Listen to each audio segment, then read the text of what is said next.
O Dia Mundial de Conscientização sobre Epilepsia, também conhecido como Dia Roxo, é celebrado em 26 de março. A data foi estabelecida em 2008 por Cassidy Mega, uma criança canadense de 9 anos, com o apoio da Associação de Epilepsia da Nova Escócia. A cor foi escolhida em referência à flor de lavanda, associada muitas vezes ao sentimento de solidão. Com isso, a iniciativa visa gerar mais empatia e conscientizar sobre a epilepsia, algo que atinge mais de 50 milhões de pessoas em todo o mundo. Para entendermos melhor sobre essa condição, hoje conversaremos com o neurologista e coordenador da equipe de neurologia do Hospital Lefort Liberdade, o Dr. Gabriel Bienes. Seja muito bem-vindo, doutor. Bom, para iniciarmos nossa conversa, gostaria que o senhor explicasse o que é epilepsia. Para entendermos o que é epilepsia, precisamos entender primeiro o que é uma crise epilética. Os neurônios, que são as principais células cerebrais, se comunicam uns com os outros por meio de impulsos elétricos. Esses impulsos elétricos se iniciam em um neurônio e vão sendo conduzidos na parede dele até chegar perto de um outro neurônio, que é estimulado e também passa a conduzir esse impulso. E como em um movimento de onda, esse impulso elétrico vai se propagando pelo sistema nervoso e sendo direcionado ao seu alvo para fazer a ação desejada. Então imagine que a pessoa quer fazer um movimento com a mão esquerda. Os neurônios da área cerebral da mão esquerda, que ficam lá no lado direito do cérebro no giro pré-central, vão iniciar um impulso elétrico que irá se propagar pelo sistema nervoso até chegar aos músculos da mão esquerda, fazendo uma contração e um movimento desejado. Essa atividade elétrica dos neurônios tem um controle, é bem organizada e permite o bom funcionamento do cérebro e do corpo. Se por algum motivo um ou mais neurônios começarem a disparar impulsos elétricos de forma espontânea, anormal e descontrolada, esses impulsos elétricos podem se propagar e chegar a locais do corpo que são inervados por esses neurônios e produzir movimentos ou comportamentos involuntários, como abalos, tremores, espasmos, flashes na visão. E se essa atividade elétrica normal acometer vários neurônios, pode haver perda de consciência e abalos generalizados. Essa combinação de disparos anormais neuronais, que causa esses sintomas e comportamentos involuntários no corpo, se chama crise epilética. A crise epilética pode ser provocada, ou seja, ela pode ser causada por doenças que estão perturbando a atividade cerebral normal naquele momento, como encefalite, uso de drogas e álcool, trauma de crânio, sangramentos, AVC, que é o acidente vascular cerebral, entre outras doenças. Se essa crise epilética for espontânea, ou seja, não ter nenhum outro fator que esteja por trás, nenhuma doença naquele momento causando essa crise epilética, ela é chamada de crise não provocada. E a epilepsia é uma doença neurológica na qual há alterações cerebrais que levam a pessoa a ter crises epiléticas não provocadas de repetição. E como é realizado o diagnóstico? O diagnóstico de epilepsia é feito quando a pessoa apresenta duas ou mais crises epiléticas não provocadas com intervalo de mais de 24 horas entre elas, ou quando a pessoa apresenta uma crise epilética não provocada e na investigação dessa crise se encontram evidências no exame físico, no eletroencefalograma ou no exame de imagem que aumentam o risco dessa pessoa apresentar uma segunda crise epilética. Nesse caso, nós já podemos realizar o diagnóstico de epilepsia e iniciar o tratamento. Doutor, há como caracterizar comportamentos ou causas que levam a uma crise? Existem crises epiléticas que são chamadas de sintomáticas. Essas crises são causadas por algum insulto cerebral agudo que está alterando a função ou a estrutura cerebral naquele momento. O bom funcionamento dos neurônios do cérebro depende do bom funcionamento do corpo, precisando o cérebro de níveis adequados de glicose, eletrólitos, minerais, vitaminas, entre outros nutrientes. Se o corpo não estiver conseguindo ajustar os níveis desses vários elementos no sangue, pode ocorrer uma desregulação da função cerebral e os neurônios podem disparar de forma descontrolada, levando a crises epiléticas. Da mesma forma, se o cérebro estiver sofrendo com alguma lesão dentro dele, como encefalites, tumores, sangramentos, entre outras alterações, o disparo elétrico anormal também pode ocorrer e vir a causar a crise epilética.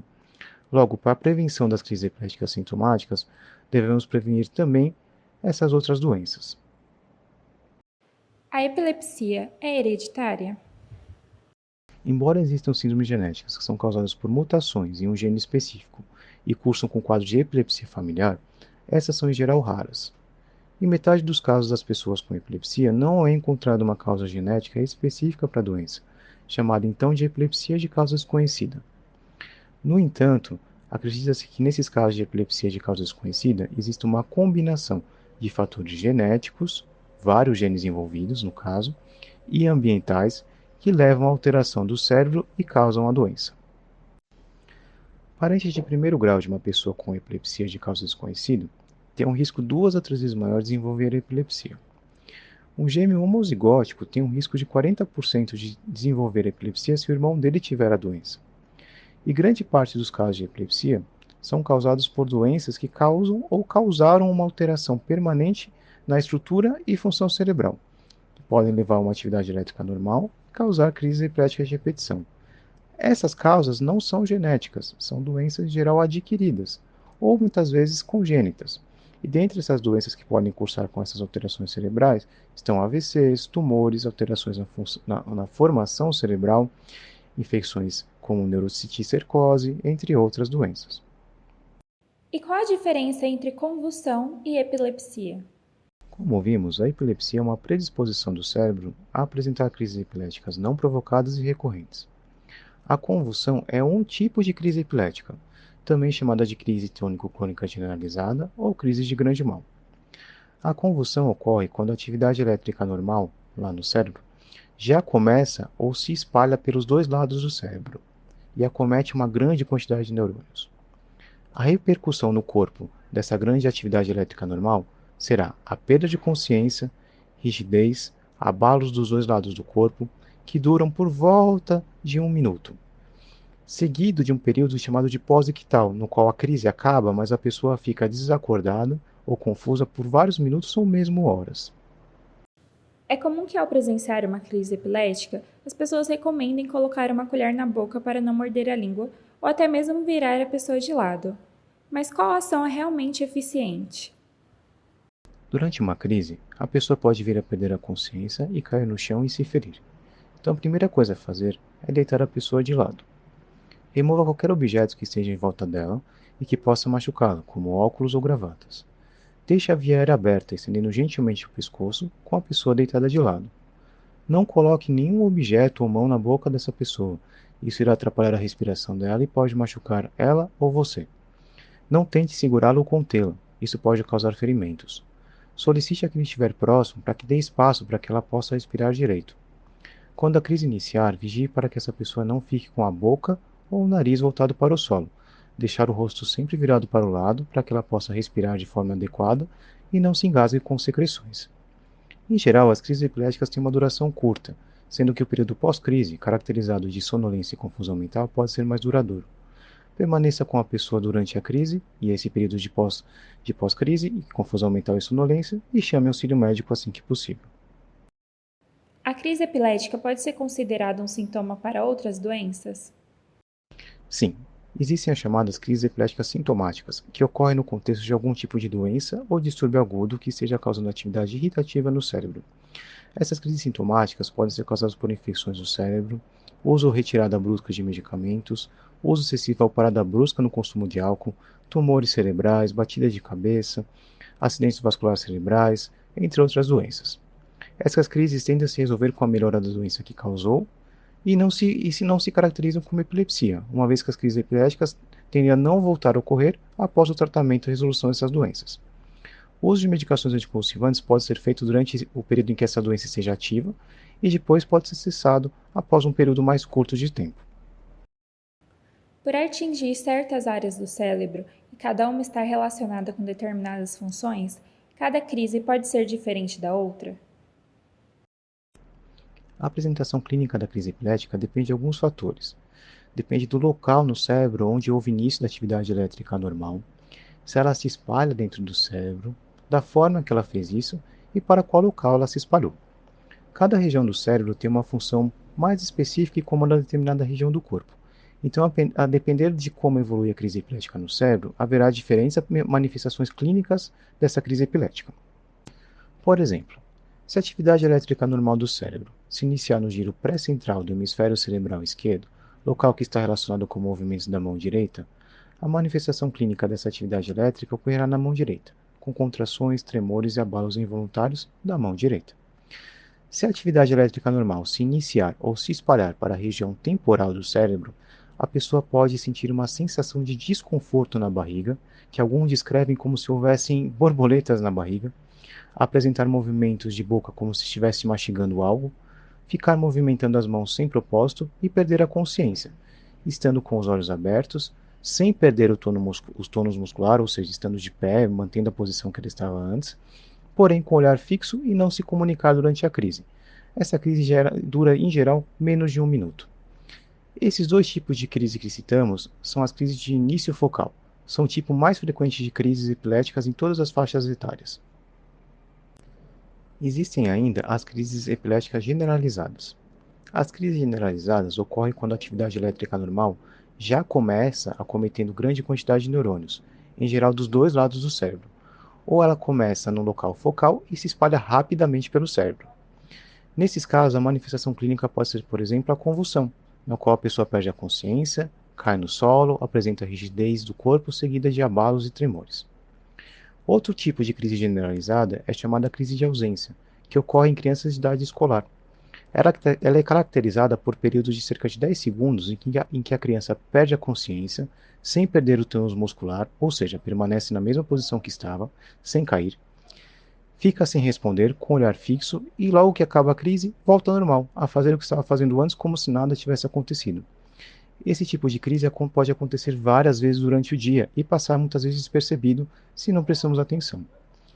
O tipo de crise e da síndrome epilética que será definida pela apresentação clínica durante a crise e pelos achados no eletroencefalograma, exames de imagem e, em alguns casos, testes genéticos, é muito importante, porque, a depender do tipo de crise, isso irá direcionar o tratamento específico que será realizado. Existem tratamentos, medicações antiepilépticas que são mais indicadas para epilepsia de início focal e existem medicações antiepilépticas que são mais indicadas para a epilepsia generalizada. E doutor, existe prevenção a esta condição neurológica? A epilepsia pode ser causada por doenças genéticas e dessa forma não ser passível de prevenção. No entanto, existem epilepsias de causas estruturais que são causadas por doenças que levaram a algum tipo de lesão ou cicatriz no cérebro, gerando uma atividade neuronal irritativa ou uma perturbação da condução nervosa.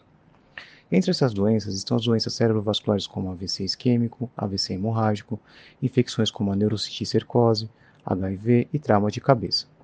Logo, a prevenção dessas doenças também ajuda a prevenção de epilepsia. No idoso, lesões cerebrovasculares como o AVC são a principal causa de epilepsia. Então, combater os fatores de risco de AVC, como pressão alta, diabetes, tabagismo, colesterol alto e sedentarismo, acabam diminuindo as chances de AVC e de epilepsia. A neurocisticercose é uma causa frequente de epilepsia nos países em desenvolvimento, grupo do qual o Brasil faz parte. A neurocisticercose é uma doença causada pela ingestão dos ovos da Taenia solium, também chamada de teníase. Sua prevenção envolve melhoria nas condições de saneamento básico, lavar bem as mãos e alimentos antes de comer e tomar água tratada. Não podemos esquecer ainda que grande parte dos traumas de cabeça ocorrem por acidentes automobilísticos. Dessa forma, a prevenção de acidentes de trânsito, como não fazer uso de álcool e dirigir, uso dos cintos de segurança e ser prudente na direção, diminui também a incidência de epilepsia. Outro ponto importante a ser discutido é a prevenção de quedas da própria altura nos idosos, causa frequente de trauma de crânio nessa faixa etária e que pode causar lesões cerebrais e epilepsia. Logo, medidas para prevenção de quedas, como tirar tapetes de casa, usar calçados adequados, andar a terrenos planos e, quando indicado, o uso de acessórios de locomoção como bengalas e andadores, também estão relacionados com a prevenção de quedas e diminuição da incidência de epilepsia. Há tratamento ou cura para a epilepsia? Sim, existem várias medicações antiepiléticas e, quando indicados, tratamentos cirúrgicos disponíveis. Em geral, 70% dos pacientes que fazem uso correto das medicações antiepiléticas e seguem as recomendações médicas irão ficar sem apresentar crises epiléticas novamente. Se não for possível ficar sem as crises com as medicações, o neurologista irá adequar essas medicações com o objetivo de manter o paciente com o menor nível possível de efeitos colaterais e diminuir o máximo possível a quantidade de crises epiléticas. Cirurgias para epilepsia podem ser consideradas se a pessoa apresentar epilepsia focal e dificuldade no controle das crises com as medicações.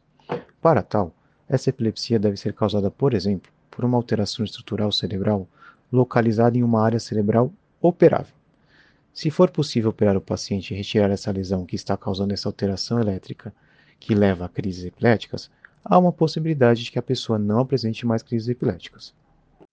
Além do uso das medicações, existem fatores comportamentais que devem ser seguidos para diminuir as chances de a pessoa apresentar escape de crises epiléticas. Entre esses está evitar a privação de sono, pois quando a pessoa dorme pouco, aumenta o risco de apresentar crises epiléticas. A aderência ao tratamento com medicações é também muito importante, uma vez que a maioria dos escapes de crises em quem faz uso de medicações ocorre pelo uso inadequado destas, como esquecer de tomar os remédios nos horários certos ou esquecer doses.